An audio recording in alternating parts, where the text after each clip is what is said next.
Um, Great. So thank you. We're here today to talk about fundraising plans, and one of the things that I'm very passionate about is putting together a plan. It was something that I started doing a long time ago. I've spent over 25 years in the nonprofit world, doing everything from constituent engagement, alumni relations. I worked in athletics for a while.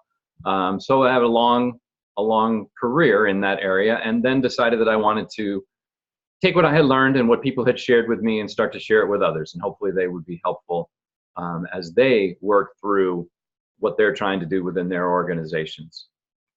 Because I understand that this is a challenging industry. Fundraising in nonprofits is not easy, and it can be overwhelming and seem like the job is never done. And if you're one of those people who keep lists, you probably add more to your list in a day than you cross off. And that can leave you frustrated and be frustrating and stressed about what's going on. And it's probably a reason why the turnover rate in the nonprofit industry, especially in the fundraising side of it, is as big as it is.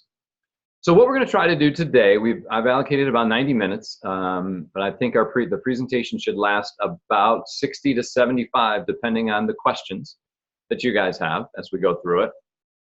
And then I'll open it up at the end. And if you have a question, just post it here, and then I'll call on you, and you can unmute yourself, or I'll unmute you, and then you can share your question, and we can talk about it if you'd like. You can also, as we're going through it, post any questions you have in the comments, and then I will try to, hopefully I'll see them and I can answer them while we're going through the presentation. So if there are any questions right now, put it in. Hopefully everybody can see. I'm going to now share the presentation again. Can everybody see that okay? Somebody can just post in the chat that they can see the presentation.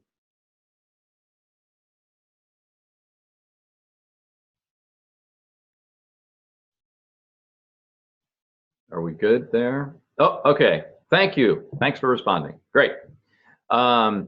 So we're here to talk about designing a fundraising plan, and I think that's something that, as I mentioned before, is important. And it's a critical piece of how you help move your organization forward in a strategic, thoughtful, and planful way. And I think it also allows you to then prioritize where you are, what you're trying to do, so everybody can be on the same page. And I think that's an important piece. And as we think about that, here's a little bit about what I want to go through today. I always think it's important to share what I think the outcomes will be for everybody, and then hopefully at the end you will say that you were able to achieve that. So the first is an understanding of all the different components of effective fundraising program. And I know that we have different size organizations on the line. Some are going to be really small and just getting started, and others are larger with staffs, and they're at different points. And that's one of the reasons I want to make this all about you personally. So everyone, it's not like, here it is, do this. But it's like, take a look at what you're currently doing and figure out if we are doing the right things, why are we doing them, and are they having the impact that we hope that they will have?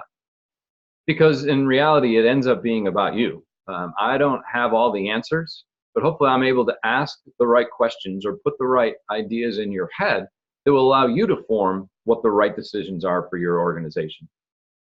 Yes, I will share the slides, so don't worry about that. I can send you the deck. I will definitely do that. Thanks for asking that, Jesse. Second, then we'll go through a command of what the best practices are. And again, I try not to assume, so I know everybody's at a different space. Some people have been in this industry for a long time, and some people are just starting out. So we'll do a broad overview of some of what I think are some of the key things to be thinking about.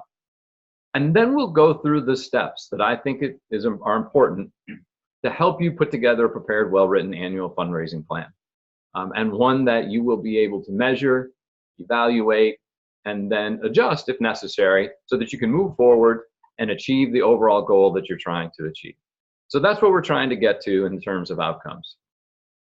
But before we dive into the plan, there's something that I've been thinking a lot about, and I think that people can have success. You can have success through hard work, through just time, and things will happen to work out right. And sometimes it's just dumb luck that people have success. But if you want to have sustained achievement. If you want to have goals that you're going to achieve, I think that there's three pillars that really make a difference. And I thought a lot about this, about how do we get to where we want to be, and not just in the moment, but how do we get there over time? Because ultimately, these are all about how do we make our organizations sustainable so that we can carry out our mission. And I think if you put these three things together, you will be able to sustain that. And the first is, who are your partners? Because really partners drive your success. And we have to be able to identify who are the people that are helping us, because we cannot do this alone. Even if you have a large staff, you are never going to be able to impact all the people you want to impact. And many organizations don't have any staff, or they have one staff person. And so we need to identify who are the people who can help us and how can they be helpful. And so I just started putting down a list of people, but these are just some that you can think of, and you may have more. But I think within a nonprofit organization, clearly, if you have them, you have staff. Maybe you even have administrators, or maybe your organization is larger. We can all have volunteers, and volunteers can play a critical role in how we leverage our time and effort and how we can engage more people. At the same time, we need to understand their volunteers, figure out how to best manage them, which can sometimes be a job in and of itself.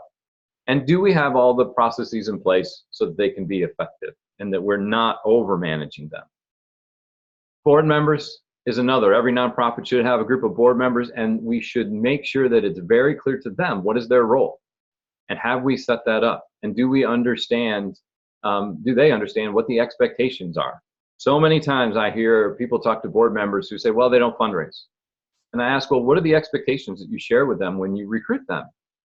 Well, we want to do this, we want to do that, we want to do that. Well, did you tell them they were going to have to fundraise? Well, we thought it was implied.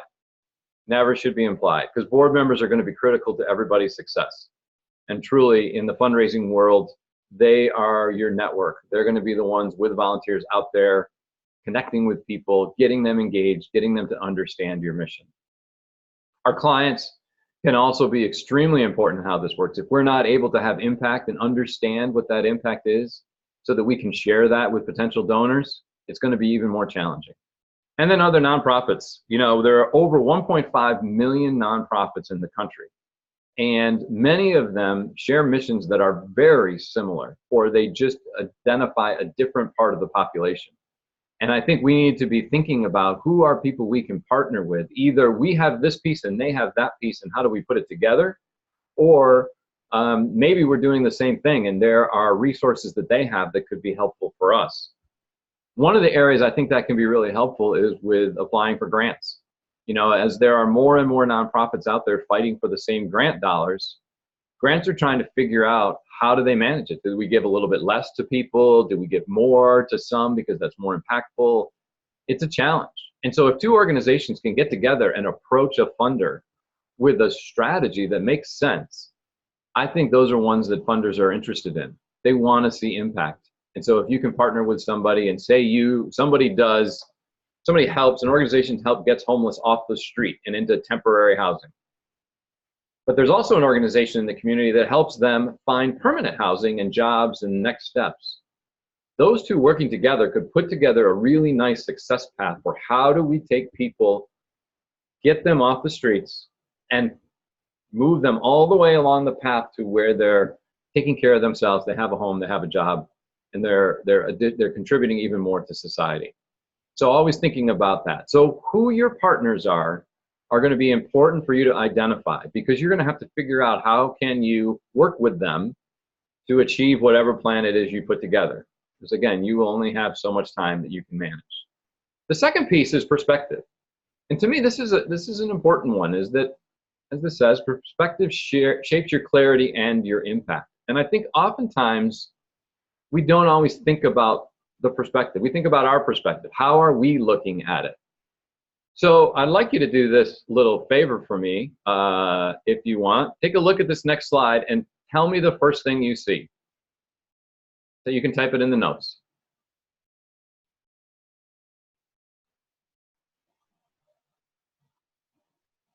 Don't look too hard. You'll see it all. Anybody see anything? Profile of a man with a sax and a person. So there's two of you. You each saw something different. And that's kind of the way the world is we're all coming at this and looking at this through a different lens. And if we're not thinking about the perspective, especially of all of those partners, we're going to miss out on opportunities for how we can be effective in engaging them and connecting with them. And so as you're working through your plan, it's important for you to understand how might a volunteer be looking at the work that they're doing? How might they be looking at the clients that we're serving? A funder, you're going to want to know, like, what are they looking for? How is impact making a difference with what they want? Do we have somebody who's connected to them and that's why they might fund us? Same thing with a donor. Are they just donating because they are interested in our cause and they believe in what we do?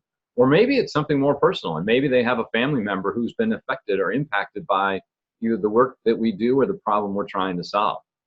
And understanding what that is can help us be more direct and specific in the information that we provide them so that they're going to be more connected and more interested. It's important for us to think about the perspectives of all the people that we deal with so that we can make sure we're sharing the right message so that we can get them as connected and engaged as possible to help support our organization. So perspective is the key one. And then finally, we get to the third piece, and it's a plan. Having a distinct plan which defines your actions. If we don't have a plan, we are going to be all over the place, and we're going to focus on whatever is hitting us most. And in this world, the nonprofit world, there are a million things you can be doing. You can be working on your next events, your next mailing, your next email, your newsletter, working with a volunteer, planning for a board meeting, writing a report, writing a proposal, trying to make sense of it all. And if we don't have a clear plan in place of what are the actions we're going to take and what's the priority within those actions, we are going to struggle to make progress in what we're doing. And we're going to be that person who has that endless list of tasks to do, yet we can't seem to feel like we're making any progress towards achieving our mission.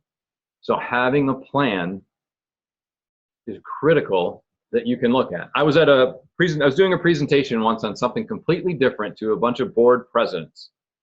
And we were talking about something, and somehow strategic plan got mentioned. And somebody off to the side of the room sort of made the side comment of, yeah, you mean those things that sit on a shelf and never get looked at again? And I, being the somewhat of a wise guy that I am, said, well, you know what? That consultant, whoever helped you put that together, should be fired. And you should take money back from them.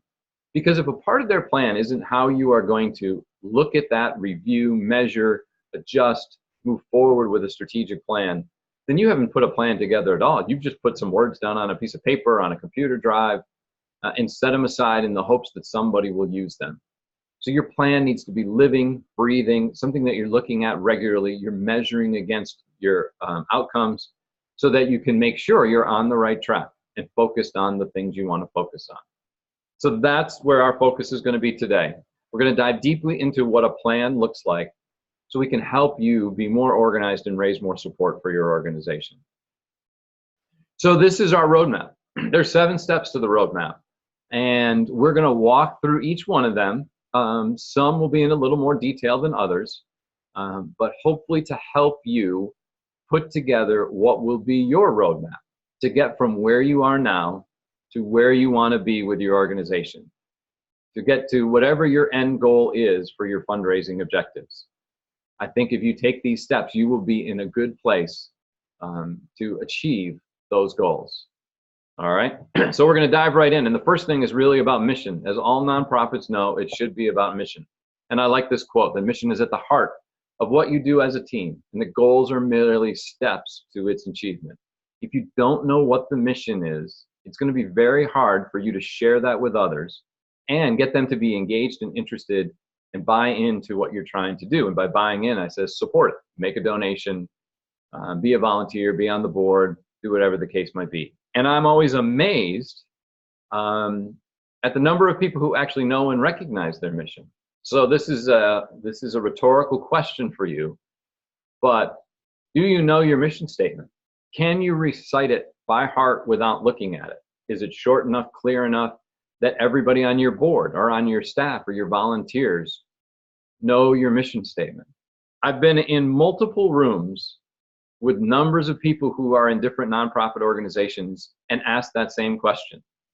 And I don't believe that in any of those rooms, more than one person could stand up and recite by heart what the mission of their organization is. And so if we can't do it, are we making sure that our board and our volunteers and team members can do it? Because if we don't know that, it's going to be very hard. And likely, we're going to be out talking to people out and about in the neighborhood and sharing different stories and sharing different, well, people ask, well, why are you a board member? Why are you involved with that organization? And if they can clearly state the mission, now that person's going to have a clear understanding of why they're involved and what they do and what the organization does and how it has impact in our community. But if we can't do that, we're going to have 10 different stories, or for as many board members, everybody's going to be telling a different story about what our mission is. And that just leads to confusion and also leads to people thinking that something should be a priority rather than another. So make sure that you know what your mission statement is, be able to recite it and share it with anybody who asks. It's really your elevator pitch. And I would also say that if you're struggling with that, a good tip is, and something I used to do with my team, every team meeting we had, at the top of the agenda was our mission, so that we knew that every time we gathered and talked about things that were important to our organization, we were staring at our mission statement and looking at it so that it was clear of what we're doing. That's a tip when you meet with your board members. Put it on the top of the agenda so that every time everybody is clear about it. Encourage them, maybe require them, to study and memorize that mission so that when we're out, we're all speaking the same, telling the same story about who and what we are, and that our mission is true. Our stories that we tell about impact can be different because some things are going to impact people differently and their perspective is going to be different. But our mission needs to be clear and focused and everybody on the same page. So the first thing I'd like to ask you to do, or this is the first step, you don't have to do it now, but something to think about, is if you pull out that fundraising and sustainability plan sheet that was one of the downloads. And again, you don't have to do this now, but this is where we start because again, it all starts with our mission. And that first box at the top where you see the green arrow is where you want to fill in the organization mission. Because everything that we do, every goal that we set, every action item that we have, every objective should be helping us to lead, should be leading towards the completion of that mission. That we are, everything we're doing is working towards that same goal. So the first step is to make sure that the mission is clear and that it's something we're always thinking about as we put together our plan. The last thing we want to do is go out and do something that goes against our mission. And I've seen it time and again, where people are looking at foundation lists of grant possibilities. And they see something and they're like, well, it's not exactly what we do, but I think we could get it because we know somebody on the board and I think they can help us out. And so we spend time going after and writing a proposal for a grant that doesn't really meet what our mission is, doesn't help us get to where we want to be. Yes, it gives us some money, but the headaches that we're going to have trying to fulfill that grant, write the report at the end, have any sort of impact, we're kidding ourselves. And the funders are going to know that. They're going to see through a report that is kind of put together and really, we didn't really have a plan, and this really isn't a part of our mission, so that we can go and find the real impact. And that'll make it difficult for us to go back to them, as well as to go to other funders, because they talk. And they know who are the organizations who are just looking for money. And those are the organizations who take the time and effort to understand and know what their mission is and where are the programs and the funding that goes to support that. So the first thing is make sure we're filling in our mission. All right, the next piece, step 2 in the process, is really to take a look at our current efforts. Because if we don't understand where we are, as Maya Angelou says, it's really hard to know where you're going. So you really want to be able to step back and say, all right, what are the programs that we're running? How are they working? We'll get to that one in a minute. And are they what we really should be doing? Are we getting the most out of what we're doing? Because it's always easy to add new programs. That shiny object is always out there looking for us to grab hold of, but all it does is distract us from what we're really trying to do in the plan that we had in place. So as we take a look at this, what I want to quickly do is we're going to run through what I think are the 5 key areas of the program or the efforts that we run within a fundraising program. Now, some of you may not have all of these within your structure. Someone else in your organization may be responsible for them, or you're small enough that you're not at a point where you're doing some of these. That's okay, but it's helpful to look at. And I think as your organizations continue to grow, you will start to add all of these, because we will do events. It's a great way for organizations to get started, to have events. We're going to deal with individual giving. It's where I think the huge opportunity is. The nonprofits have to find better ways to take care of individual giving. And then corporate and foundation grants, we talked a little bit about. Stewardship we'll get into, because if we're not stewarding people, we are not going to be able to get the next gift. And what is our communication plan? So all of these things, to me, are all a part of the fundraising effort that we need to do to assist our organization. So let's take a little dive into these. And I'm going to, as I said, briefly touch on some of the key points I think within this that's hopefully helpful. So as we look at events, I think one of the things we sometimes don't think about is what are the goals? We almost always have goals, financial goals, but have we thought about non-financial goals? You know, many times, especially the first time you're doing an event, you're not going to probably reach the financial goals that you have, because things are going to happen. It's new, it's different, or you're going to lose a sponsor. And now you're like struggling to figure out, okay, how are we going to make our financial goal? But just because you don't reach your financial goal doesn't mean it's a failure or not a success if you have other goals that are a part of it. And some of those non-financial goals could be, can we identify volunteers? Maybe we can identify new board members. Maybe we identify new people who we could solicit or could be sponsors, or is connected to a foundation. We needed to create awareness, and we just didn't have any other venue because we don't have a large list. So we needed an event to create some awareness so people knew more about what we can do. So events can be great. We just need to know what is the goal, because the other thing is we also need to understand how much money and time it's going to take to put this off. It's always amazing when I hear people say how much money they raised at an event. And people can raise a lot of money at an event. The question is, how much did it cost to put it on? And how much time did it take for you to do? And I think that's an important thing. We need to understand what those are, because maybe there's a better way to spend that time, depending again on what are the goals for the event. And then the other thing, if you were like me, when I ran an event, I was so into the event that I couldn't wait for it to be over and then just to put it behind me and forget about it and not think about it until, you know, whenever we need to start thinking about it for next year, which really should be the day after the event's over. But taking a look and sitting down and understanding, okay, did we meet our goals, the financial ones or the non-financial ones? What really did it cost? How much time did it take? And what was the return on the investment? Because if we're going to truly evaluate these things, we need to have an understanding of what all those things are. So the time spent doing that ahead and after is important. So really take a hard look and understand who and what the events are that you're running. The next piece is individual giving, which again, as I mentioned, I think there's a lot of ways to go at this that nonprofits need to start looking closer at, especially as they grow. But really there's 3 ways to do it. You can do it through mail or email. I guess you could say phone as well. In person or online. And everybody seems to have a web page with a link. But here's some things to think about as you're looking at your individual giving plans. You know, for mail and email, we spend so much time, and I was guilty of it as well. What's the text in our email? What's the content? Because we're trying to write this email, and we're trying to have the most important thing. And I always ask people in the room, especially fundraisers, like when you get a solicitation in the mail, even if it's from somebody that you support, how much of that letter do you read? How much time do you spend looking at the text? And there are definitely people who are reading it through, so you can't like just not worry about grammar or spelling. But many people look at pictures, they look how their name is spelled, they look at the salutation, who it's from, are words bolded?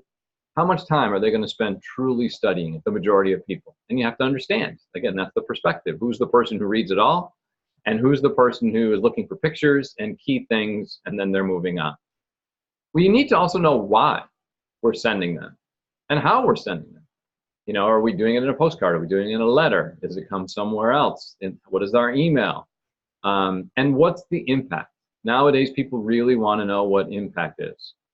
But if you don't have the right impact to the right people, it doesn't really matter. It's not going to make a difference as they go to move forward.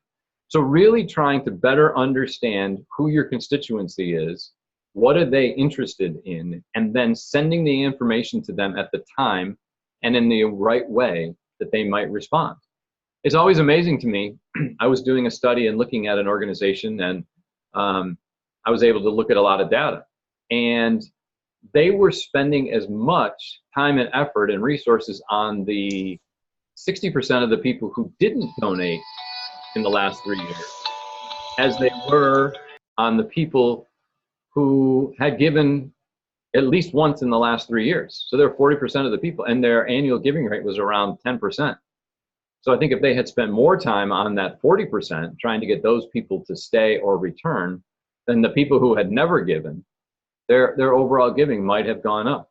And the timing, when do we mail it? If you have somebody who always makes their gift on December 30th or 31st, do we need to really send them a solicitation in April or in June or whenever else we are? Or do we really focus on this is when this person gives and we need to send it then? Now we need to understand why they give then and how much information they need before, but it's just an important thing to look at as we're trying to conserve and use our resources to the best effect. How are we doing that?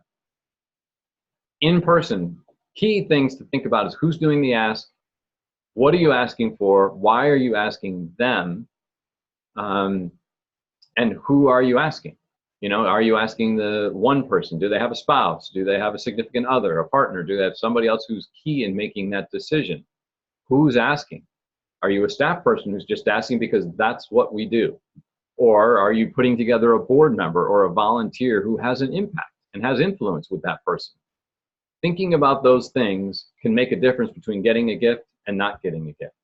And what are you asking for and why? We can go to anybody and ask them for any size gift, but that doesn't mean they're necessarily going to give it. We can go to them with the best proposal at the absolute right time, and we still might not get it.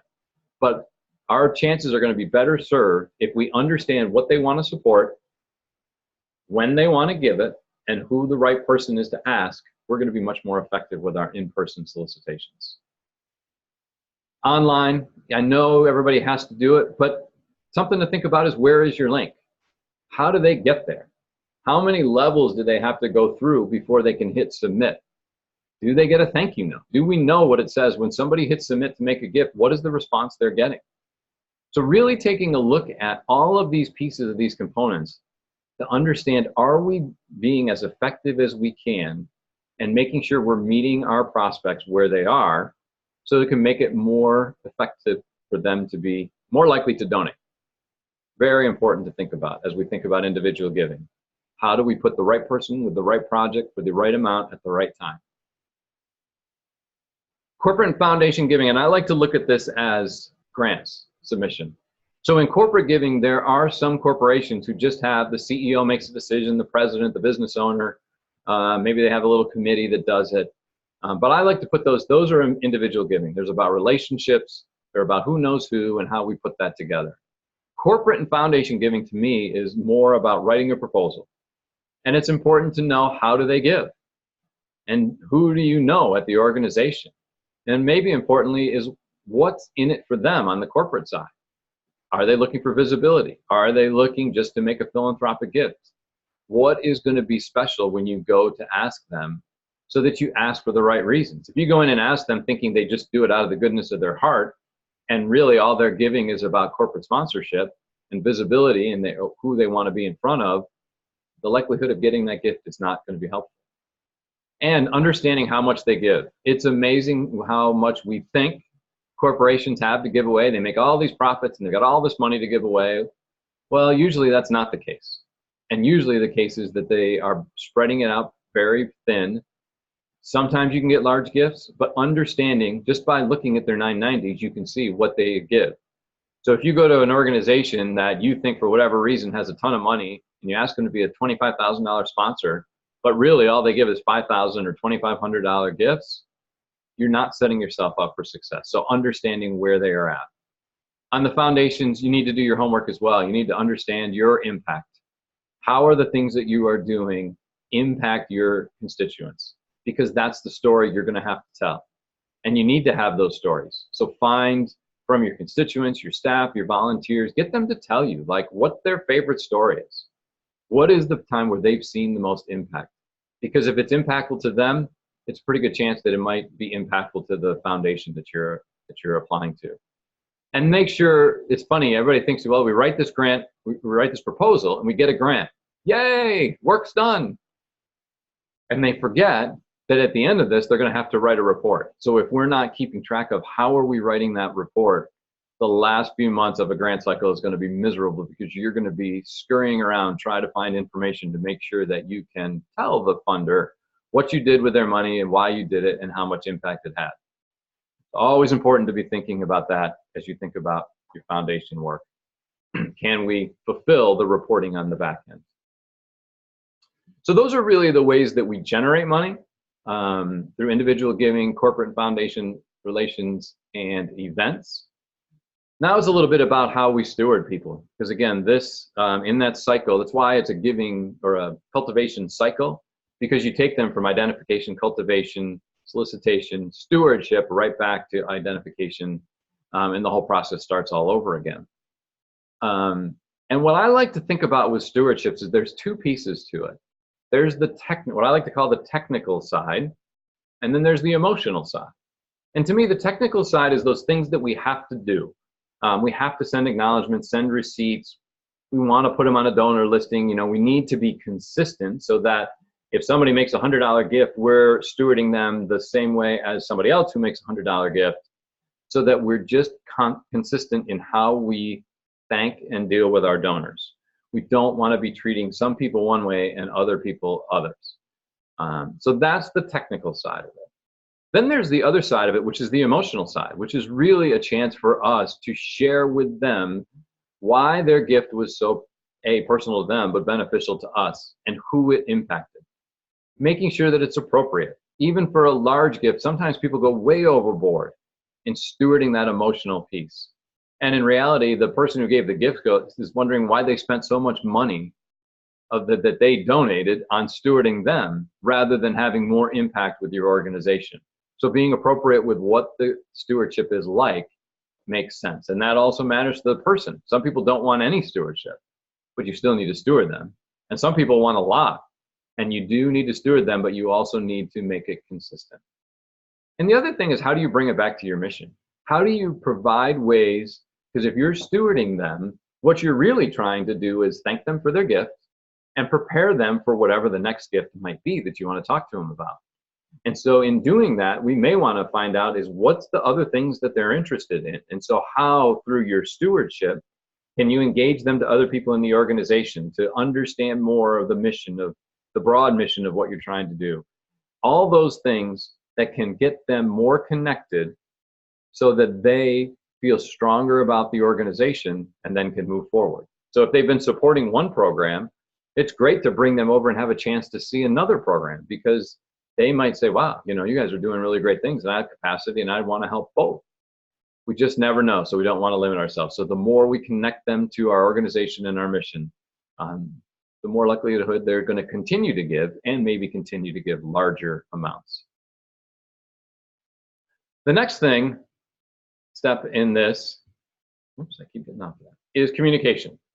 Because at some point we still have to be in touch with them. That's how we get our message out, and that's how we really start the process and continue the process of engaging them so that they will solicit. So through our communication, I really look at 4 different opportunities. It's mail, email, website, and social media. And each of them have their strengths, and each of them have their challenges and time sucks that really can get in the way. So having a clear plan on how we're going to put this all together and understanding what are we currently doing is important. We actually did a survey once to look at how much email we were sending to people. And this was at a larger organization I was at. And we sent out a lot of emails. And we found out that in 1 month, some people were getting up to 23 messages from us a month. Now, they were in heavily populated areas where we had a lot of things going on, but we decided that that was probably too much. And so we moved it back and really tried to be more thoughtful about what are we sending to people. So in your communications, we want to think about, are they effective? Is mail effective? Is it reaching? The answer is still, I think people still open the mail. People still like to see things in the mail. It's funny, it's almost spinning back now where millennials are so tired of getting constantly bombarded with social media that when they get something in the mail, they're really excited because they aren't used to getting mail. So it's something that is not dead, it's expensive. And so you have to make sure that you're sending it to the right people who are going to open it. And then you also have an understanding of what is the return on the investment. And it's important. What is the goal? Is this goal to solicit? Is the goal to just communicate, create awareness? Creating awareness is hard to measure. And so it's hard to figure out what's the return on that investment. So you need to be thinking about why are we doing this and is it the most effective use of our resources? Back to email, like I said, what are we sending and how much are we sending? It's important to know that. Who's opening it and who's not opening it? You know, if we keep sending something to someone that never opens it or never clicks on anything, are we really hitting them where they want to be? Maybe they're the people who always want to get mail. And so sending email is just spamming them in some ways. You know, our website communication is important. I think very rarely do nonprofit organizational websites talk about giving enough. There's a little button up in the side that says donate now that I think people just think is really part of the header and they don't pay a whole lot of attention to. But that's a great way for us to make sure we're driving traffic through these other means to go right to our giving page and not to the front page where we then have to make another click to go to our giving page. So again, this is just a good understanding of all the different things. Social media, there's a ton of options. My only thing is pick one or two that you really are good at and make sure that you're focused on it and consistent with it, because that's how you're going to see a difference and have impact. Because if you don't have followers, social media is just taking up a lot of your time. So we've now taken a look at all of the 5 different areas that I think make up a fundraising plan. And now I think the key piece that is, once we know what we're doing, is how do we measure the efforts of those things that we're doing? So do we understand what the return on investment is of all the efforts that we're doing? Because if we don't, how do we really know where we're going, how effective it is, and what's happening?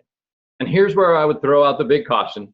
There's a danger ahead, is that if you've been to events, you understand what's coming, is the perception versus reality. So people go to an event, and at the end of the day, when you ask, well, what'd you think of the event? Excuse me. They might just say, it was a great event. People had a really good time.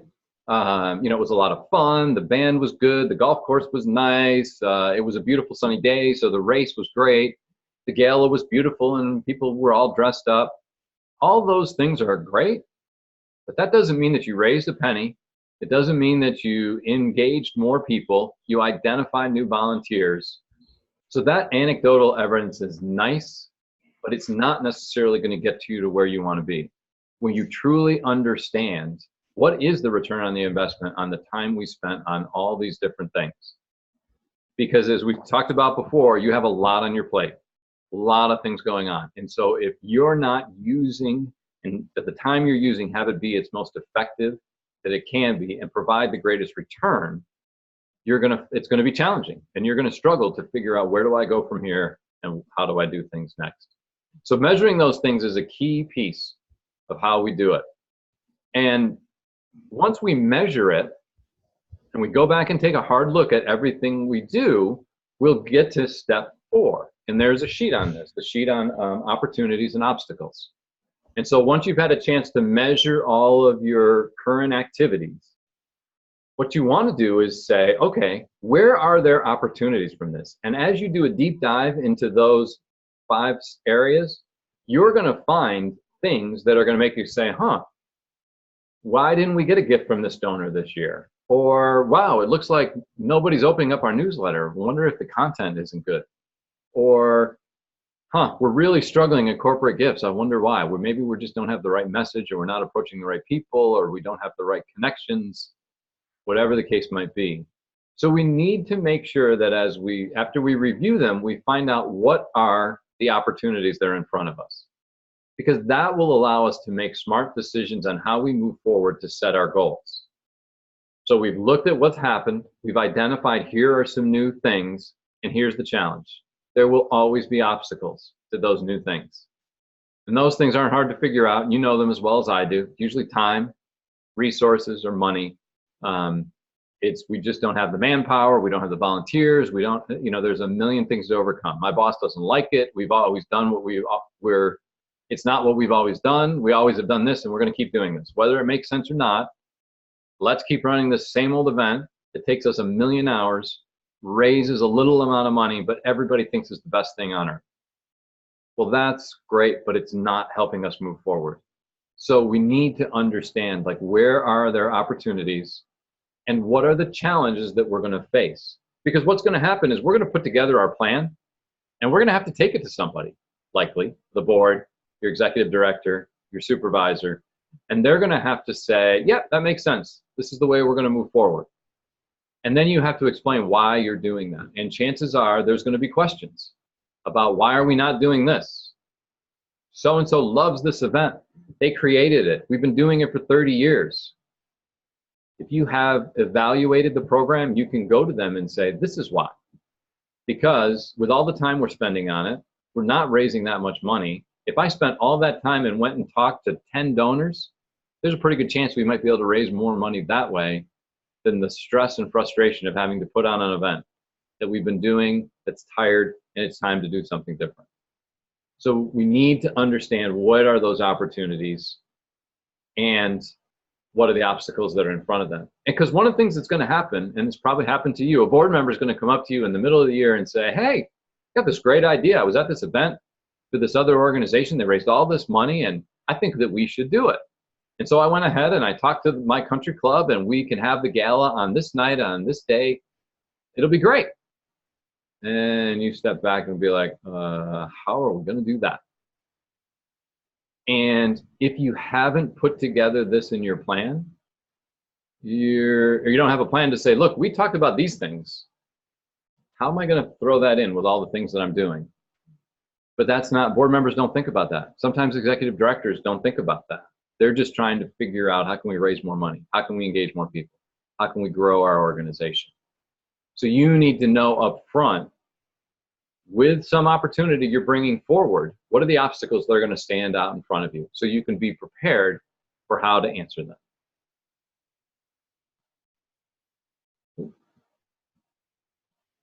Sorry, I jumped ahead a slide. Those are some of the obstacles that we face.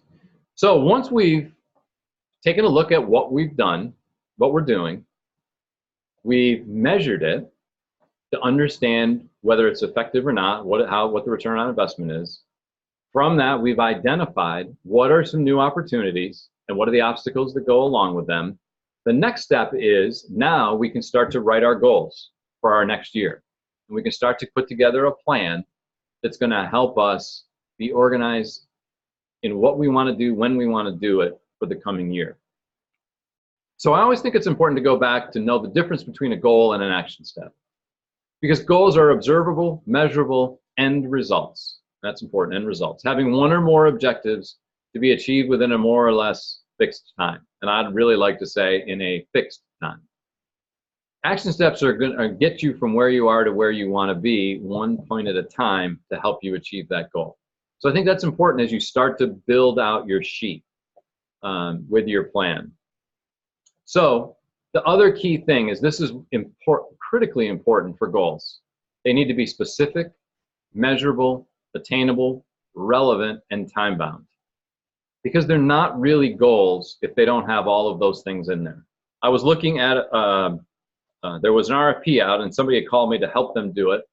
And so we started looking at the organization and the strategic plan. It was for strategic plan. The strategic plan they were trying to put together. And so we looked at the dashboard from the last one. And their goals were like, we want to raise more money. We want to engage more people. How do you measure that? Does that mean that if you engage by 1, that's a success? Or the same success as if you gave by 100 or 1,000? How do you know if you're getting closer and closer to where you want to be, if you don't know what the final number is? So I think it's critical that you, when you write your goals, think about these 5 things, and that every goal you write should have that in it. So the next thing you wanted to do, we're back to our fundraising plan form. We filled in our mission. The next thing we want to put in is what's our overall goal for fundraising, and how are we going to get there is the steps below it. They're the 5 areas. So we go in, here's an example of what an overall goal might look like.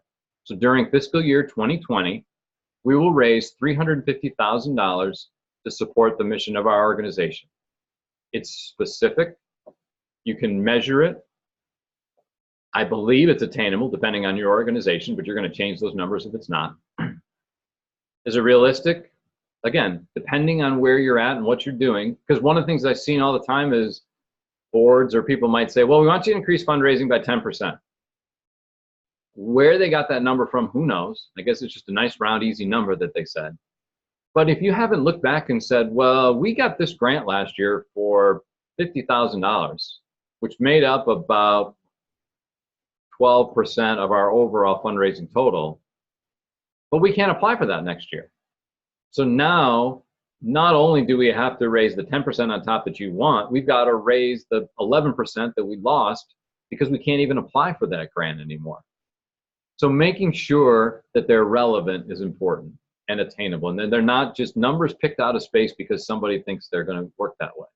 It's really great if you can build your goals by saying, okay, we think we can raise this much through events, and this much through individual giving, and this much in our corporate and foundation world. And say, okay, that's our goal. We're going to add the 3 of those together, and here's the goal. It's really a good way to do it. Typically what happens, as I'm sure you know, is somebody comes up with a budget for the organization and says, okay, well, we have other revenue generating ways to get this. We need you to raise this.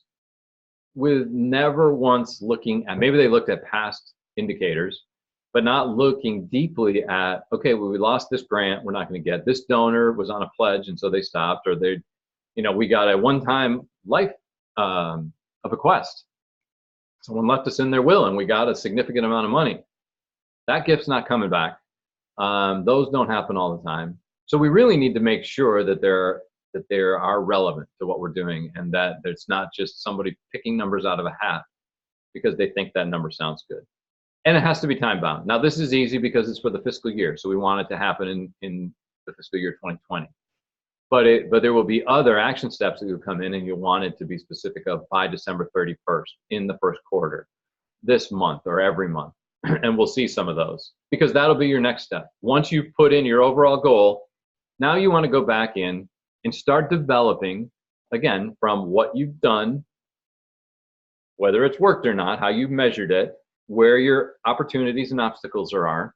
You can then come up with goals for these 5 areas. Now, you might not have all 5 areas. Somebody might not really be at a point where they're doing individual giving because they're a brand new organization, they're just doing events. So you just want to then start thinking about what are the areas that you're focused on and start putting in event goals for each of those.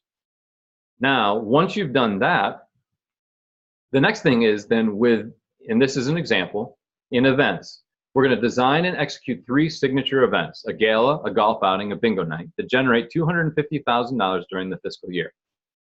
Specific, measurable, again, achievable and realistic, all depends on your organization, and time bound. The beauty with goals like that, we can measure that. We can then, and you'll see in a minute, I'll wait on that actually. You will know, okay, where are we towards that 250? And at any point in the year, we can go back and somebody can say, okay, let's pull it out and look, where are we at? Well, we're at this, and this is what we expect. And at that point, you can determine whether you need to pivot and do something different because one of the events weren't as successful as you thought, or say, yep, we're on track and we just need to keep going and taking the right steps. And so that's what's happened next. You're going to then move, and there was a 3rd form that you would have been able to download, which is actually the action steps within each goal. So what you would then end up doing is plugging in the overall goal. So if we were going back to events, we would say the overall goal is to raise $250,000 through those 3 events. And then we would dive into what are the action items we want to take that are going to help us achieve those. Because ultimately, if you, just like in your section goal, communications, individual giving, corporate fund, those things all should add up to get your total goal. Each of these action items should also be steps that are helping you achieve your overall goal. And that's going to help you get to a point where you're going to get closer to a detailed plan. So again, we take our example a little bit further. We're going to design and execute 3 signature events. Very clear.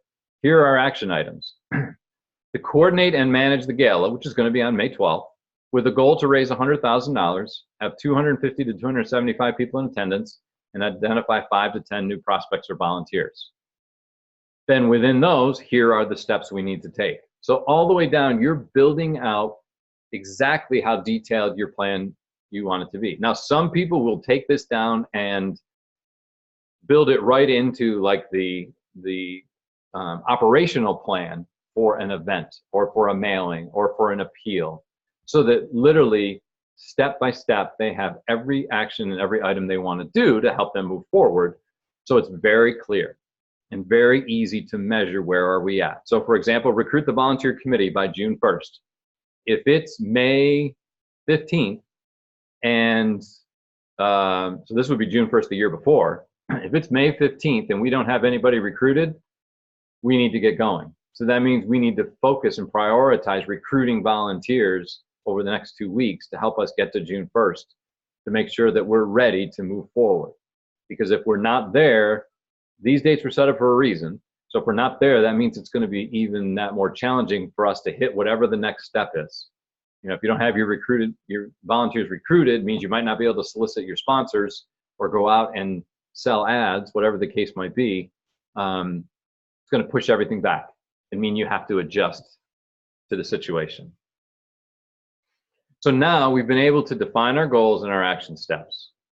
Then we need to take action. And sometimes this can be the hardest thing, given all the things that we have going on. But this is really the next goal, is taking action. And I just love this quote. And so I put it in here because I thought it might be helpful. That a dream written down with a date becomes a goal. A goal broken down into steps becomes a plan, and a plan backed by action makes your dreams come true. So those things are all important. We need to come up with goals that become a part of our plan, and then we need to take action on it. And that's going to help us get to where we want to be. Now, in that, there's some steps in how we can take action that I wanted to go through, because I think this becomes important. The first one is we have to prioritize each of those areas within this plan. And if you're somebody who has other responsibilities outside of fundraising, you also need to prioritize and define how much time you have to spend on all of those areas. So let's say you're a solo executive director and you do it all. You may say that I have to do all the programs. Well, I have to do all the programming, all the administrative work, and all the fundraising. So there's 3 different areas. For me and for our organization, how much time do I need to focus on each of those? Because if I don't do that and figure out which are priorities, I am going to really become overwhelmed, because it's a daunting task. So I might say, you know, for us, where we're at, the administrative piece I just has to be the smallest. So it's only going to be 10%. 10% of my time is going to administrative. And then because the other 2 are as important, they're each 45% each. And probably going to 100% in those 3 things isn't good, because there should be a miscellaneous column, because there's always miscellaneous stuff that comes up that doesn't fit into any one of those categories. And ultimately, we only have 100% of our time. That old adage of give 110%, it doesn't work. There is no such thing as 110%, especially in your day, because 110% typically means, and you're probably already doing this, taking work home at night, staying up late and doing it. If you have a family, you eat dinner, like I used to, put the kids to bed, and then I'd get back on my computer and work more. It just doesn't work. It learns to burn out, stress, just not good for you personally. Having been there and done that, I know. So we need to prioritize. And if fundraising is your only responsibility, what I would go down through there and determine is how much time are we spending on events, individual giving, corporate and foundation donations, communications, and stewardship. Because we all are going to have a different piece that we need to spend on that, but we need to spend some time on all of them. And then you can at least go back and track, am I spending too much time on events? Maybe I'm spending too much time on grants. Maybe we're not doing enough in stewardship, and it's starting to show that we're losing return donors, we're not retaining our donors. So you need to go in, and what I would suggest is take that sheet, again, the overall sheet, and write in a percentage along the left-hand side of those columns. that said, this is how much time I'm going to dedicate to each of these areas. The next thing is, to me, maybe the most critical piece in all of this. And I touched on it a little bit earlier, but we need to confirm where we're going and the action we're going to take. Because the last thing we want to do is head down a path and have somebody says, well, why are you doing that? Why are we going in this direction? Why aren't we doing this? And so I like to call this the confirmation conversation that we all need to have. You've put in your plan together. You've done your research. You know where you are and where you want to go, what's effective, what's not been effective, what are your opportunities, where are some of the obstacles that are going to come in with that. You have all your data lined together. You've prioritized. These are things I'm going to do and focus on and how much time. And your next important step is knowing who are the person or people that can approve the direction that you're headed. So maybe it's a supervisor, maybe it's an executive director, maybe it's the board. You know, if you're a solo person and you're the executive director and you're going to the board, you need to find whoever that is, have a meeting with them that says, here's my goal, plans for the year. I'd like to sit down and review them. And these are the plans for the organization, not my personal plans. And I think those two are very different. That's a whole nother subject. But here are the fundraising plans for the organization. Does this make sense? Are we moving in the right direction? And once you have those conversations and get them to confirm it, I would even recommend that you both sign it at the bottom, or you afterwards go back and said, thanks so much for taking the time to meet. I just wanted to confirm that this plan is good to go. And you get something in writing. Because here's what's going to happen. Guaranteed somewhere along the way, like we talked about, somebody's going to come up with some bright idea. It could be a really good idea and could be a huge moneymaker and might be worthwhile. And okay, great. If we're going to, then when they come to you, you have this conversation. We sat down at the beginning of the year and said, this is exactly the direction we're going to go. This is our plan. So now you're coming to midstream and say, we need to incorporate this in. And maybe I agree that makes complete sense and we need to do it because of the timing, because it's a unique opportunity, whatever the case might be. What you need to then say is, okay, what are we getting rid of? Because again, if this is 100% of your time has gone into your plan, you can't just take something else new and throw it in there, right? We have to say, what are we taking out that we're going to not do, because there's no way we have this plan to go all out. Nobody's sitting there saying, I've got extra time to kill, not sure what to do. Sure, I'm happy to take on more work. I guarantee most fundraisers, executive directors are just the opposite. They're trying to find time. And so taking on other responsibilities is extremely challenging. And so your two options are to say, great, we'll do this, but what are we taking away? The second option is to say, you know, it's a really great idea, but I'm not sure. I can't think of anything we should take away from our plan. So what we'll do is we'll put it in a binder. And when we go back and evaluate and relook at all of our current programs, we can then say, all right, where are new opportunities? Well, here's this new opportunity, this idea that came up. People think it's really great and they're really behind it, interested in it. And we can leverage this, and this sponsor is on board. We can say, okay, great, we're going to add that in. That just makes too much sense. And this other thing that we have been doing forever that now is not as effective as it used to be and takes a ton of time, we're going to get rid of that.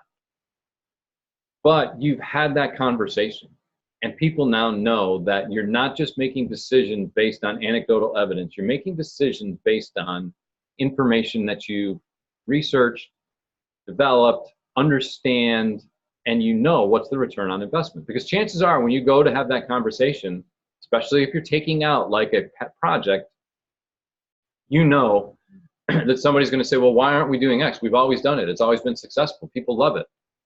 You can go back and say, well, here's why. I did the research, and when I looked at the amount of time we're spending based on the return that we're getting, financial and non-financial, it's not worth our time.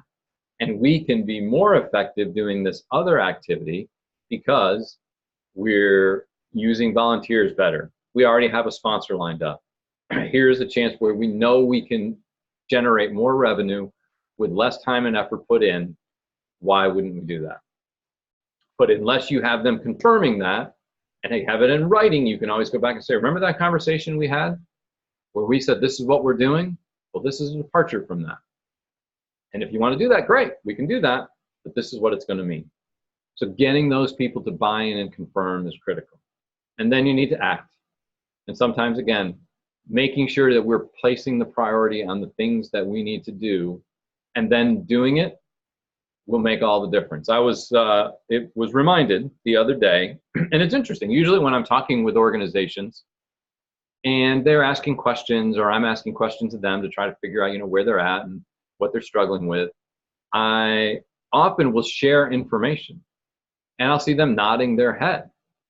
And it just reminds me that typically most people know the information. They just are so busy doing whatever it is they're doing and what's right in front of them that they forget what they know. And they do what seems like most pertinent, when in reality they know they'd be better off doing it another way. So then we need to act. And then we need to gauge our success based on that. And again, I'm kind of in the quote. So measurement is the first step that leads to control and eventually to improvement. If you can't measure something, you can't understand it. If you can't understand it, you can't control it. If you can't control it, you can't improve it. And ultimately, that's what sometimes we need to do, is improve on the things that we're currently doing. And that is our 7 steps to building your fundraising roadmap that hopefully will put you in a position to take a look at what you're doing, evaluate that, measure it, find out what are the obstacles and the opportunities that are there. From that, you're going to define new goals and action steps, and then you're going to take that action and move forward. Gauge your success and pivot if you need to, and then celebrate, which is maybe most important at all, is that you take the time to celebrate what you have accomplished and that you have reached and achieved your goals. With that, I will close my comments and just see if there are any questions that anybody has on any of the information.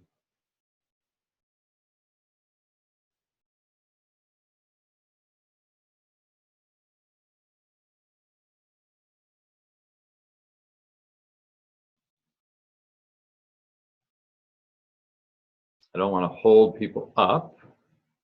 Kimberly, it seems like some other people have bailed out. Are any questions you have? Clarifications you need?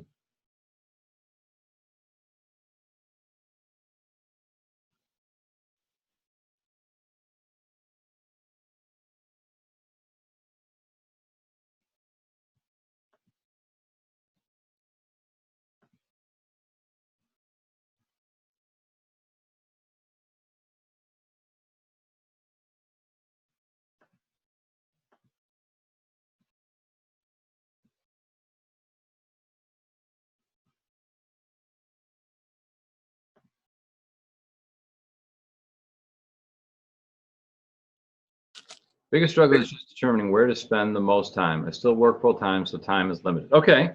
What are the things you're focused on right now? Like, what are the key elements you need to do?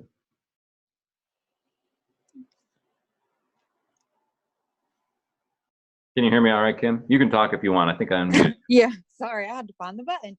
That's all right. The biggest thing now is just I'm getting the programs off of the ground. So it's like I'm listing all of the resources that we need to find those, and trying to host at least one event every single month, whether it's joining somebody else's or starting our own. Mm-hmm. Me and 2 other people as founders, and they're on the board.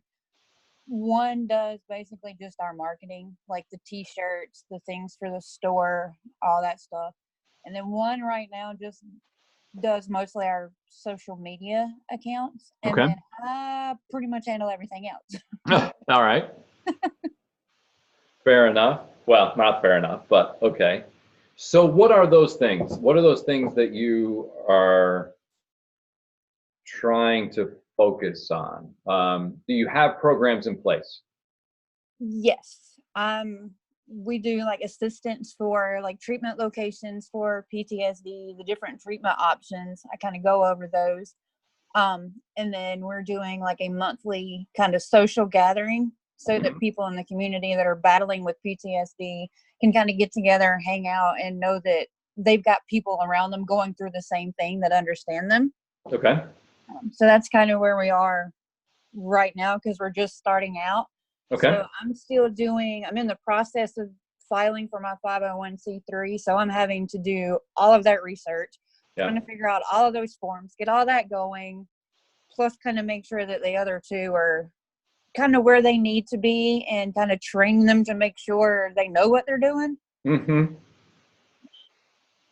And it's like, I would like for them to do more, but at the same time, I know they don't have the training to do it. I know they don't have the resources or where to find things. So it's like, I don't want to delegate anything else to them until I kind of get a clear idea of where I am and what I'm going to take on. Right. What do you think is the most important thing for the organization to do?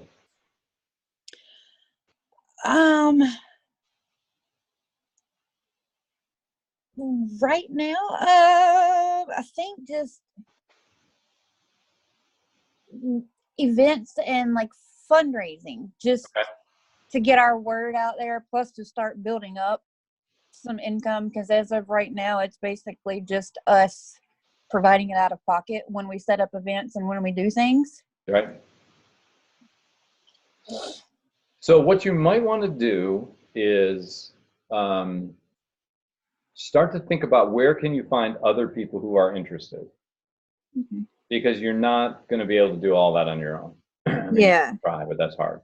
And really try to focus in on like what's that key. And maybe the first step is, while you're trying to get your nonprofit, is identify 5 other people who can join your board, or that can make up your board. And there's a lot of ways you can go about making up your board, but I would really think about and make sure you're clear with them on where do you need help, what are their responsibilities and expectations. Do they need to be a donor? Okay, well, what's that mean? Do they need to have time? What does that mean? So that everybody knows what they're doing, and not just, oh yeah, I want to be on a board, great, or they're my friend, and which is okay at the start, because you have to start somewhere. But then you need to expand out and find others who are just passionate about the cause, not just connected to us. Yeah, and that's kind of where I am now. The 2 that are on the board are close friends. So I'm like, hey, I'm starting this up. You want to help? Yeah. Yeah. And I mean, they're helpful, but at the same time, it's like, I don't know where I'm going to need you in the future. Yeah, I'm always going to have somebody updating the website and updating Facebook and all that other stuff. But am I going to be able to use you for more than that? It's right. Because I don't want it all on my own. It sounds good that I have it all on my own, but I really don't want it, even when I can do this full time and step away from